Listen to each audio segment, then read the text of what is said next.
तुम्ही हल्ली लहान मुलांना इतकं शांत, संयमी बसून कलात्मक काम करताना मातीशी एकरूप होताना पाहिलंय का?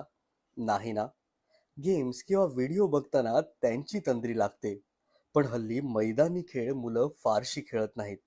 त्यामुळे ज्या मातीतून आपण आलो आहोत, तिच्याशी नातं निर्माण होणं थोडंसं कठीणच झालंय. पण ही किमया केली आहे फाईन आर्ट स्टुडिओच्या गणपती कार्यशाळेनं. बाप्पा म्हणजे आपलं आवडतं व्यक्तिमत्व, मुलांच्याही जवळचं. आपला आवडता बाप्पा आपल्याच हातून साकार होणार यापेक्षा दुसरा आनंद त्यांच्या चेहऱ्यावर नव्हता. आत्मीयतेनं शिकताना, बाप्पाला आकार देताना मुलं अगदी मंत्रमुग्ध झाली होती. आणि आश्चर्य म्हणजे नेहमी मोबाईल हातात असणारे त्यांचे पालक तेवढ्याच समरसतेनं मुलांचा हात आपल्या हातात घेऊन त्यांना मार्गदर्शन करत होते. खरं तर वेळ 2 तासांचीच होती, पण कधी 4 तास झाले कळलंच नाही.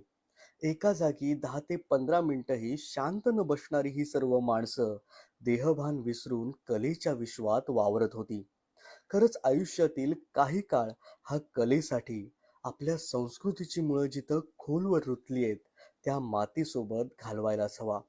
आणि बाप्पाच्या साथीनं यापेक्षा सुंदर मार्ग मला तरी इतर कोणता वाटत नाही. धन्यवाद.